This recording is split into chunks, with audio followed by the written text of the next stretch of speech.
भरत जीवन में निकल गए। अब मुझे प्रभु नाम का आश्रय लेना है। एक पवित्र स्थान है दामोदर कुंड, वहीं जाकर भरत जी ने समाधि लगा करके बैठे हैं और वहां बैठ करके किस मंत्र का जप कर रहे हैं? द्वादशाक्षर मंत्र का। दामोदर कुंड कहाँ है पता है आप लोगों को? पता है? किसी को पता है? नेपाल में। नेपाल में कहा? जहां से गंडकी नदी का प्रादुर्भूत होता है। एक नदी है वहां पे जो बहती है, उसका नाम है गंडकी। जहां से वो प्रादुर्भूत होती है उसी स्थान पे दामोदर कुंड है। आज इस दामोदर कुंड की विशेषता क्या है? सामने देखिए, सामने ध्यान दीजिए, सामने देखो। इस दामोदर कुंड की विशेषता क्या है कि इस कुंड के अंदर भगवान शालिग्राम विराजमान रहते हैं। कौन विराजमान है?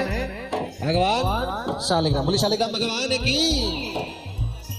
कैसे पता चलता है कि शालिग्राम भगवान इस कुंड के अंदर है? यदि शालिग्राम भगवान के विग्रह का पता लगाना हो तो तुलसी का एक हरा भरा पौधा दामोदर कुंड में डाल दीजिए। जैसे ही पौधा नीचे की तरफ जाता है, नीचे से शालिग्राम भगवान ऊपर आते हैं और शालिग्राम भगवान में तुलसी का पत्ता लिपट जाता है, वो पौधा चिपक जाता है और भगवान आलोक हो जाते हैं। शालिग्राम भगवान की आज उसी स्थान पर कौन?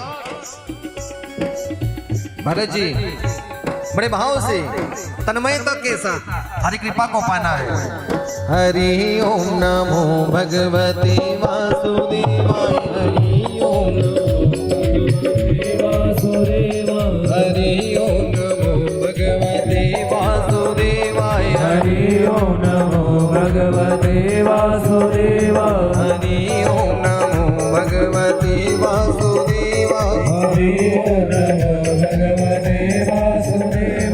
हरि ओम नमो भगवते वासुदेवाय। हरि ओम नमो भगवते वासुदेवाय। हरि ओम नमो भगवते वासुदेवाय। हरि ओम नमो भगवते वासुदेवाय। हरि ओम नमो भगवते वासुदेवाय। हरि ओम नमो भगवते वासुदेवाय। ऐसे वहां बैठ करके भगवान के इस नाम जप को कर रहे हैं। कुटिया बनाई थी, इस कुटिया में रहते हुए प्रभु नाम का आश्रय लेते हैं भरत जी। एक दिन मन में भाव आया, कुटिया से बाहर गंडकी नदी में खड़े होकर के जप करना चाहते। जप के भी अलग अलग महत्व बताए गए। घर में कितना फल, गौशाला में कितना फल, मंदिर में कितना फल, जल के भीतर में कितना फल। अनन्य विश्लेषण हुआ कि जल में जप करने का अनंत गुना फल है। इसलिए मैं जाकर के उसी जल के मध्य में डुबकी लगाने के बाद माला का जप करूं। अब भरत जी गए, गंडकी नदी में डुबकी लगाई। हरे राम राम राम हरे हरे, हरे कृष्ण कृष्ण कृष्ण हरे हरे। डुबकी लगा करके बाहर आते हैं, हाथ में माला ले करके हरि ओम नमो भगवती वासुदेवाय। हरि ओम नमो भगवते वासुदेवाय। हरि ओम नमो भगवते वासुदेवाय। हरि ओम नमो भगवते वासुदेवाय। हरि ओम नमो भगवते वासुदेवाय। हरि ओम नमो भगवते वासुदेवाय। हरि ओम नमो भगवते वासुदेवाय। हरि ओम नमो भगवते वासुदेवाय। हरि ओम नमो भगवते वासुदेवाय। हरि ओम नमो भगवते वासुदेवाय। अखंड जप चल रहा है, माला हाथ में है। उसी समय एक दृश्य देखा भरत जी ने। उस नदी के किनारे एक हिरणी जल पीने के लिए आई। जल पीने लगी, एक शेर ने दहाड़ लगाई। शेर की दहाड़ के डर से हिरणी ने प्राणों को बचाने के लिए नदी में छलांग लगा दी। विडंबना देखिए, ये हिरणी गर्भस्थ थी, गर्भवती थी। भय के कारण नदी के बीच में ही इसने एक शावक को जन्म दे दिया। घबराहट के कारण नदी को पार किया। नदी को पार किया, प्रसव की पीड़ा और शेर की दहाड़ के भय से इसका तो प्राणांत हो गया।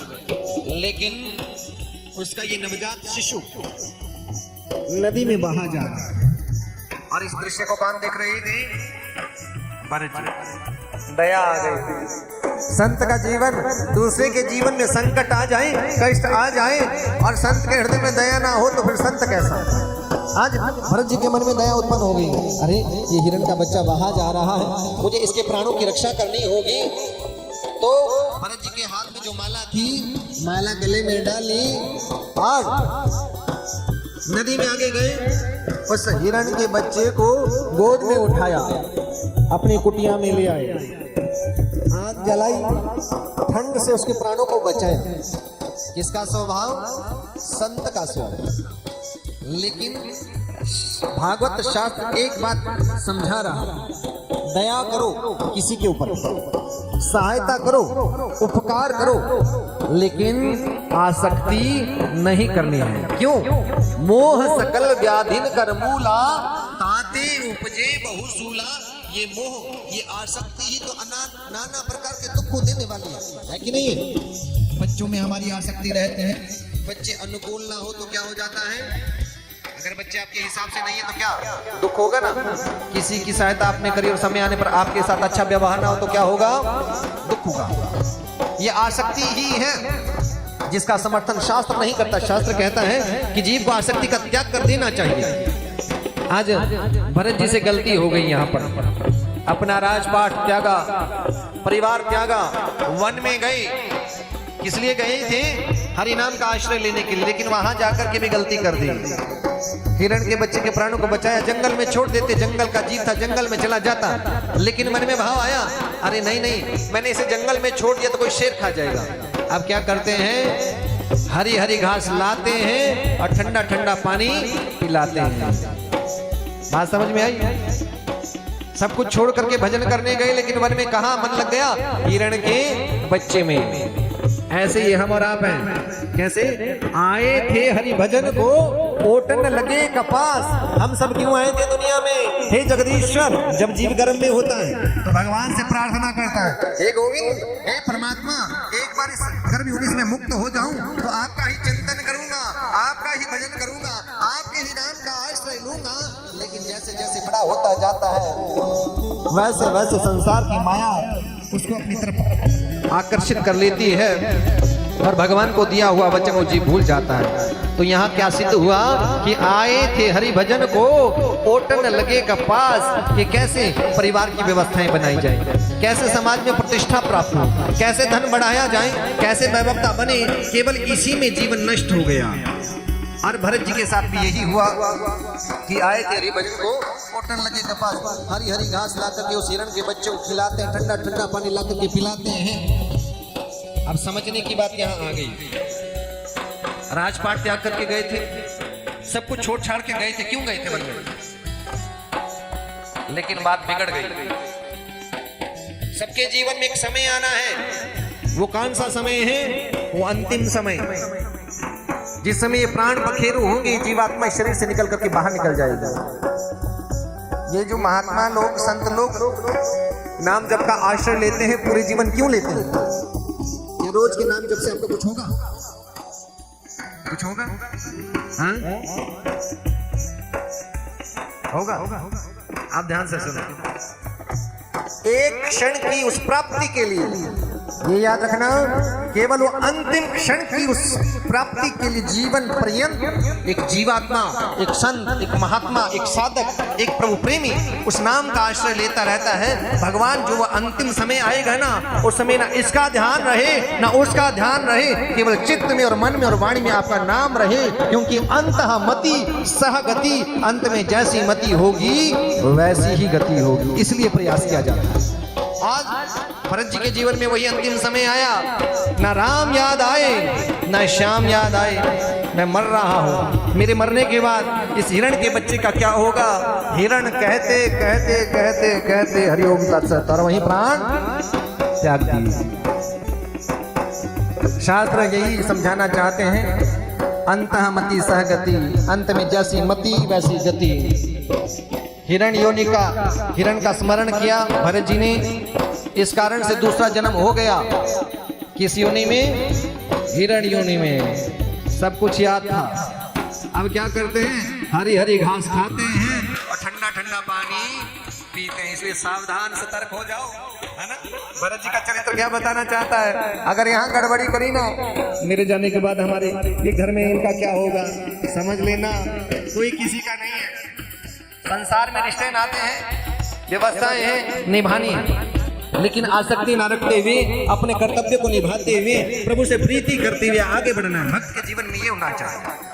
आज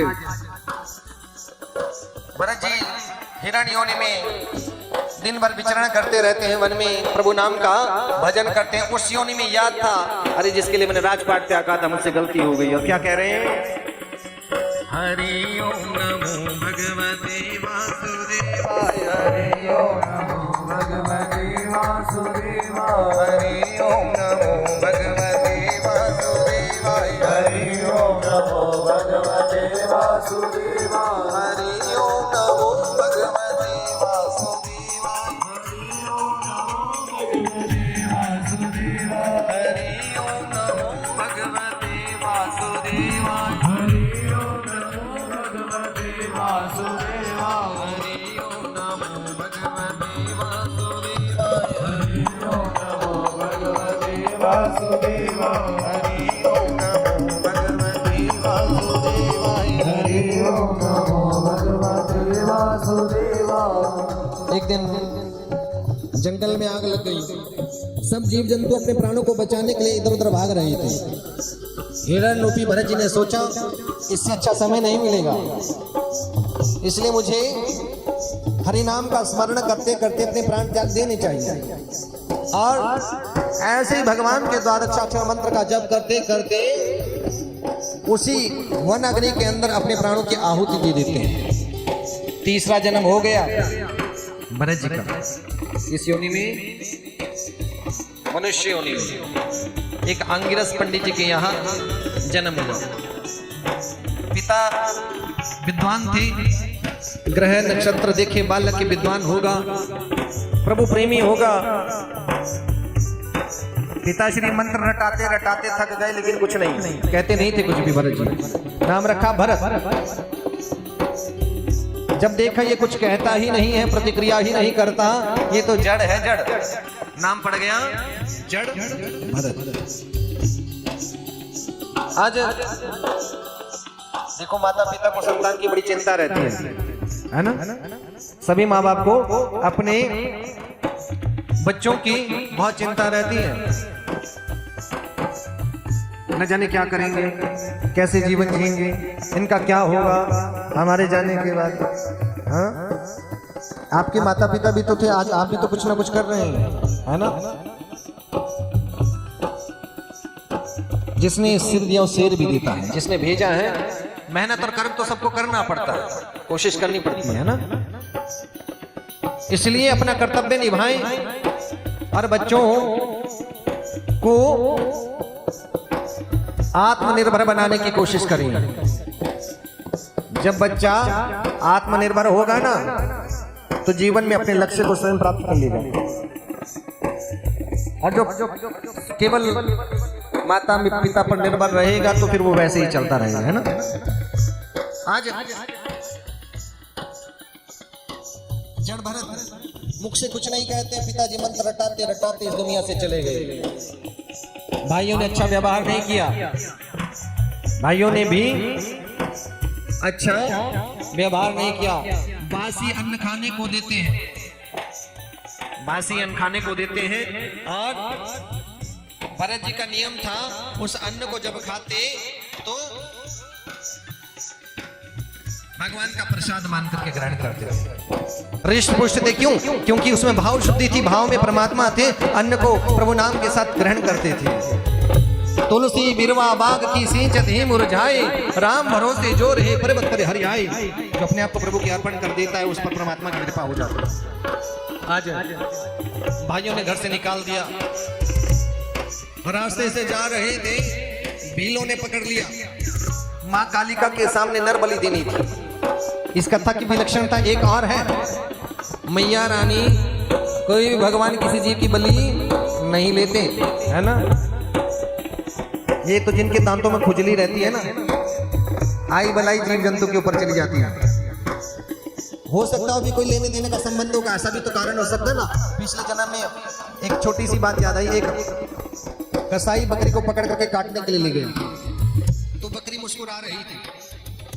किसी ने उस बकरी से पूछा क्यों मुस्कुरा रही है? कि मैंने जीवन भर घास खाया, हरा घास खाया, किसी का बुरा नहीं किया, ये कसाई मुझे काट रहा है, मेरी ये दुर्दशा हो रही है। मैं हंस इसलिए रही हूँ कि ये तो मुझे काट रहा है, इसका क्या होगा? मैंने तो घास खाया लेकिन ये तो ये काम कर रहा है, इसका क्या होगा? हाँ, तो निवेदन है कि कोई देवी देवता इस बात की अनुमति नहीं देते किसी जीव की हिंसा करने की, है ना। आज जैसे ही भरत जी को ले और माँ कालिका के सामने तैयार करके स्नान कराया, हाँ, माला पहनाई, टीका लगाया और खड़ग निकाल करके जड़ भरत का शीश काटने लगे। उसी समय अद्भुत चमत्कार हो गया। प्रतिभा से साक्षात माँ कालिका प्रकट हुई और अपने खड़ग से ही उन भीलों का उद्धार कर दिया और जड़ भरत के प्राणों की रक्षा करी। ऐसी मारण चंडिका माँ कालिका अपने भक्तों की रक्षा करती है, दुष्टों का संहार करती है। जगदम्बा मैया की। और ऐसे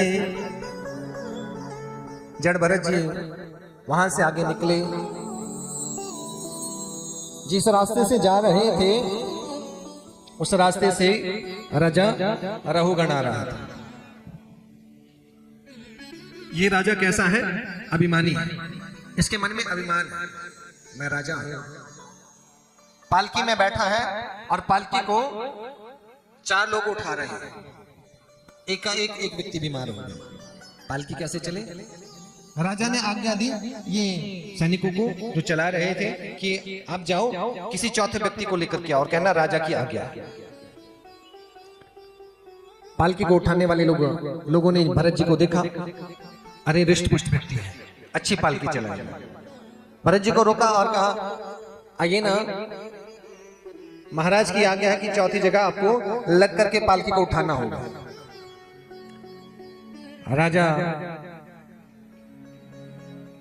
की आज्ञा को सुन करके जड़ भरत भी पालकी में चौथी जगह पर लग जाते हैं। पालकी चल रही थी तो भरत जी का नियम था कि भूमि पर देख करके चलते थे, है ना। इस कथा की विलक्षणता एक बड़ी गहराई की है। इस कथा में विलक्षणता यही समझ में आई है कि वो जलचर हो, थलचर हो, नभचर हो, जल में रहने वाले जीव हो, जमीन पर रहने वाला जीव हो, आकाश में रहने वाला जीव हो, किसी भी जीव की हिंसा नहीं होनी चाहिए, वो पाप है। और ऐसा अपराध यदि मनुष्य करता है, देह धरी का दंड है, सबका हो का होए, अवश्य उस कर्म का दंड भोगना पड़ सकता है। भरत जी का नियम भी था, जमीन पर देख करके चलते थे, कोई गलती से जीव जंतु मेरे पांव के नीचे ना आ जाए। चींटियां देखी तो उछले, आप कंधे पर बोझा उठाओ और उछलो तो बोझा भी उछलेगा। अब वो उछले तो पालकी में बैठे राजा को धक्का लगा, उछल गए। अरे पालकी ढंग से चलाओ ना। महाराज ये नया नया व्यक्ति है, पालकी अभी चलानी नहीं आई, थोड़ी देर में सीख जाएगी। थोड़े आगे बढ़े, फिर से कोई जीव जंतु देखे तो उछल गए, थोड़ा जोर से उछले तो फिर से राजा रहुगण कहने लगा अरे इतना मोटा ताजा शरीर लेकर के घूमते हो, ढंग से चलो ना, पृथ्वी पर कैसे चला जाता, तुमको चलना नहीं आता। भरत जी ने कोई उत्तर नहीं दिया। ये वाणी ना बड़ी अनमोल है, किसी को सुख भी दे सकती है, किसी को कष्ट भी दे सकती है। और मनुष्य का स्वभाव, कई मनुष्य का स्वभाव कैसा होता है ना,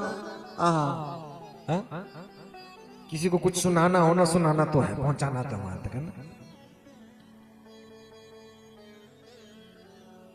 बड़ी गलत बात है ना। आपके शब्दों से भी यदि किसी को आघात हो रहा है, किसी के मन को पीड़ा हो रही है, तो समझ लेना किसी ना किसी प्रकार का अपराध हम जीवन में कर रहे हैं। ठीक, किसी के बारे में बुरा नहीं कहना है। और सबसे सुखी रहने का एक तरीका बताऊं आपको, किसी की चर्चा सुनो भी नहीं और किसी की चर्चा करो भी नहीं। कोई आपके पास चर्चा करने लगे, नहीं ये ऐसा ऐसे, अपने पास हमें नहीं, सीधा मना कर दिए। पहले शब्द में मना कर दोगे तो दूसरी बार कहेगा नहीं यार। अरे बताओ क्या बात, बताओ। अगर आनंद लेने की कोशिश करोगे तो समझ लेना बात वही बातें किसी को यदि पीड़ा देने के लिए वो तैयार हो रहे हैं तो बातें उचित नहीं है। सत्संग यही सिखाता है कि केवल न किसी की चर्चा करो न किसी की चर्चा को सुनो। चर्चा करनी है तो किसकी करनी है? हरिनाम की। चर्चा को सुनना है तो किसकी चर्चा को सुनना है? हरिनाम की चर्चा। आज रहुगण पालकी में बैठा है, कुछ नहीं कहा, फिर से आगे बढ़े। जड़ भरत ने फिर से भूमि पर कुछ जीव जंतुओं को देखा, जोर से उछले, इतने जोर से उछले कि पालकी में रखे राजा को झटका लगा और सिर पालकी से टकरा गया। दर्द हो गई, जोर से चिल्लाने लगा, अरे जीवित होते मुर्दे के समान लगते हो, क्या तुमको भूमि पर चलना नहीं आता? जड़ भरत जी ने सोचा, जिस राजा को मैंने अपने कंधे पर उठाया, अगर ये राजा अभिमानी का अभिमानी रह गया, जीवन के आवागमन से छूटा नहीं, तो दुनिया मुझे जड़ भरत के नाम से ही जानेगी। इसलिए आज मुझको अपनी चुप्पी तोड़नी होगी और इसको ज्ञानोपदेश करना होगा। 40 वर्ष की अवस्था में पहली बार जड़ भरत जी ने किसी को मुड़ करके उत्तर दिया और क्या कहा? राजन, तुम्हारी बातें मेरी समझ में नहीं आई। भरत जी किससे कह रहे हैं? राजा रहुगण से। जितना कुछ आपने कहा सब गलत कहा, बातों से परिलक्षित होता है राजन आप अभिमानी हैं, आपके जीवन चरित्र में अभिमान है। आपने कहा इतना मोटा ताजा शरीर लेकर भूमि पर चलते हो, भूमि पर चलना नहीं आता, तो आपकी बातों से ही परिलक्षित होता है कि आपकी वाणी में, आपके जीवन चरित्र में अभिमान है। राजन, भूमि पर कैसे चला जाता है ये तो वही बता सकता है जो भूमि पर चलता है। जो जमीन पर चलेगा वही जानता है कैसे चलना है। राजन, आप तो राजा हो, महल में भी चलते होंगे तो दलीचे पर चलते होंगे, तो भूमि पर कैसे चला जाता है ये तो वही जानता है जो भूमि पर चलता है। जो भूमि पर चला ही नहीं उसको क्या पता भूमि पर कैसे चलना चाहिए। आपने कहा जीवित होते मुर्दे के समान, इससे परिलक्षित हो रहा है कि आपको अपने राजपाट का अभिमान है, वैभवता का अभिमान है, धन संपदा का अभिमान है, यहां तक कि आपको अपने रूप, सौंदर्य और यश का भी अभिमान है। राजन, मेरी बातों को सुनना। राजन, शरीर में 5 कर्मेंद्रियां कही गई हैं, 5 ज्ञानेंद्रियां हैं, 1 अहंकार है, 11 मन की वृत्तियां हैं और 5 प्रकार के कर्म, 5 तन्मात्र और 1 शरीर है। ये 11 इसके आधारभूत विषय कहे गए।